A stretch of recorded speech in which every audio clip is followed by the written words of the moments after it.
Hello' guys, বহুতৰ এটা doubt আছিলে যে গুৱাহাটী হাইকোৰ্টৰ যোনটো জুনিয়ৰ এডমিনিষ্ট্ৰেটিভ এছিষ্টেণ্টৰ পোষ্ট ওলাইছিলে আৰু যাৰ লাষ্ট ডেট 31 জুলাই তাৰিখে শেষ হৈছে, last date of fee payment 1 আগষ্টলৈকে আছে। সেই পোষ্টটোৰ এক্সাম কেতিয়া কণ্ডাক্ট কৰা হ'ব বা হাইকোৰ্টে সেই পোষ্টটোৰ কাৰণে এক্সাম কেতিয়া কণ্ডাক্ট কৰিব, বহুতৰ এটা ডাউট আছিলে। সেইটো মই আজি ক'বলৈ চেষ্টা কৰিম যে এক্সপেক্টেড এক্সাম ডেট কেতিয়া হ'ব পাৰে বা এক্সাম মান্থ কেতিয়া হ'ব পাৰে, আৰু সেই JEE পোষ্টটোৰ ডিউটিজ কেনেকুৱা ধৰণৰ হ'ব পাৰে, আপোনালোকৰ কাট অফ কেনেকুৱা ধৰণৰ হ'ব পাৰে বা কিমান নাম্বাৰ পালে আপোনালোক ছেফ জ'নত থাকিব। গতিকে সকলোবোৰৰ বিষয়ে আলোচনা কৰিম আৰু ডিউটিজবোৰৰ বিষয়ে আলোচনা কৰিম, কেনেকুৱা ধৰণৰ ডিউটিজ কৰিব লাগিব। আৰু APSCৰ যোনটো জুনিয়ৰ এডমিনিষ্ট্ৰেটিভ এছিষ্টেণ্ট আৰু গুৱাহাটী হাইকোৰ্টৰ যোনটো জুনিয়ৰ এডমিনিষ্ট্ৰেটিভ এছিষ্টেণ্ট, সেইটো ছেম ডিউটিজ থাকিব নে ডিউটিজ বেলেগ বেলেগ হ'ব, সকলোবোৰ বিষয়ে এই ভিডিঅ'টোত আমি আলোচনা কৰিম। গতিকে ভিডিঅ'টো শেষলৈকে চাব আৰু চেনেলটো ছাবস্ক্ৰাইব কৰি দিব, এটা লাইক কৰি দিব। গতিকে ভিডিঅ'টো আৰম্ভ কৰোঁ। যিহেতু আপোনালোকৰ লাষ্ট ডেট 31 জুলাই তাৰিখে শেষ হৈছে আৰু ফি পে'মেণ্টৰ ডেট এতিয়াও আপোনাৰ 5 তাৰিখলৈকে অ'পেন আছে। গতিকে যোনে যোনে পে'মেণ্ট কৰা নাই 5 তাৰিখৰ ভিতৰত পে'মেণ্টটো কৰি দিব। গতিকে আহক আমি চাওঁ কেনেকুৱা ধৰণৰ প্ৰচেছটো হয়। গতিকে এক্সপেক্টেড এক্সাম ডেট, অ'কে। যিহেতু গুৱাহাটী হাইকোৰ্টে আজিকালি যোনবোৰ এক্সাম কণ্ডাক্ট কৰে যথেষ্ট পলম নকৰে বা বহুত সোনকালে এক্সাম কণ্ডাক্ট কৰে বা এটা বছৰৰ ভিতৰত সকলোবোৰ প্ৰচেছ চেছ কৰি এপইণ্টমেণ্ট দি দিয়ে। গতিকে এই ক্ষেত্ৰতো একেই নিচিনা লাগিছে। যিহেতু এইটো হ'ল আগষ্ট মাহ, খুব বেছি অক্টোবৰৰ লাষ্ট বা নৱেম্বৰৰ ভিতৰত গোটেই এক্সামটো অৰ্থাৎ ৰিটেন এক্সামটো কমপ্লিট কৰি দিব। তাৰপিছত কম্পিউটাৰ স্কিল টেষ্ট এইবোৰৰ কাৰণে বাৰু অলপ টাইম লাগিব, কিন্তু এটা বছৰৰ ভিতৰত সকলোবোৰ প্ৰচেছ কমপ্লিট কৰি এপইণ্টমেণ্ট গুৱাহাটী হাইকোৰ্টে দি দিয়ে। এইটো আছিলে এক্সপেক্টেড এক্সাম ডেট, অৰ্থাৎ আপোনালোকে ধৰি লওক অক্টোবৰ মাহটো আৰু নৱেম্বৰ মাহটোৰ ভিতৰত আপোনালোকৰ ৰিটেন এক্সামটো কণ্ডাক্ট কৰা হ'ব। নেক্সট হ'ল আপোনাৰ কাট অফটো কেনেকুৱা ধৰণৰ হ'ব। এইটো হ'ল আপোনাৰ টোটেল 120 মাৰ্কছ। যিহেতু 20 মাৰ্কছ আছামিজ ছেকশ্যনত থাকিব, কোৱালিফাইং ইন নেচাৰ হয়, আপোনালোকে সেইটো কোৱালিফাই কৰিব লাগিব জাষ্ট, সেইটো টোটেল মাৰ্কছত ইনক্লুড নকৰে। গতিকে আমি 100 মাৰ্কছৰ ভিতৰত ধৰিব লাগিব। গতিকে আমি 100 মাৰ্কছৰ ভিতৰত ধৰিব লাগিব।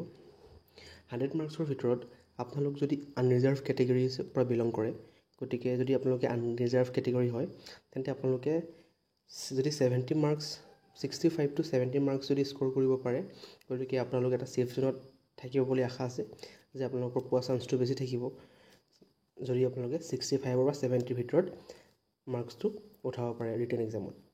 আনৰিজাৰ্ভ কেটেগৰীৰ কথা কৈছোঁ।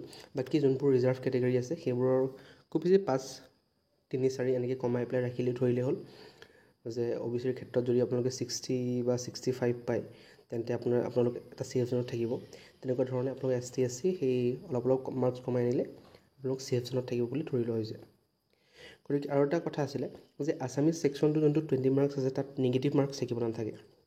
আছামিজ ছেকশ্যনত নিগেটিভ মাৰ্কছ থাকিব, 0.25 মাৰ্কছ ডিডাক্ট কৰা হ'ব যদিহে এটা ৰং আনচাৰ্ছ টিক কৰা হয়।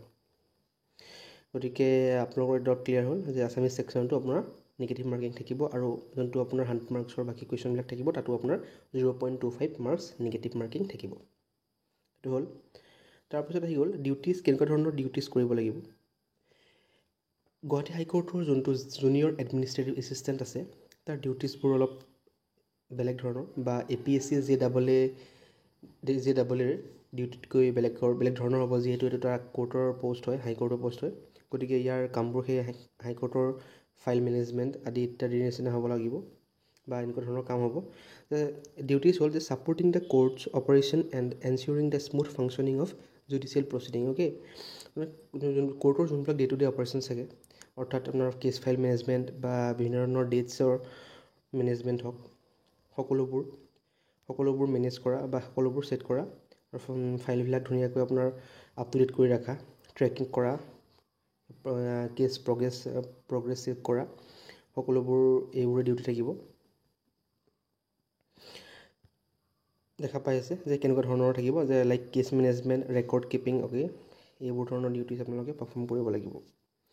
তাৰপিছত আহি গ'ল ইনহেণ্ড চেলাৰী। গতিকে আপোনালোকে গুৱাহাটী হাইকোৰ্টৰ যোনটো জুনিয়ৰ এডমিনিষ্ট্ৰেটিভ এছিষ্টেণ্ট আছে তাত আপোনালোকে যদি জইনিং হয় বা যদি চাকৰিটো পায় তেন্তে আপোনাৰ ইনহেণ্ড চেলাৰী সোমাই 32,000 পৰা 34,000 আপোনালোকৰ ইনহেণ্ড চেলাৰীটো হ'ব। গতিকে এইটোৱে আছিল এটা শ্বৰ্ট ভিডিঅ'।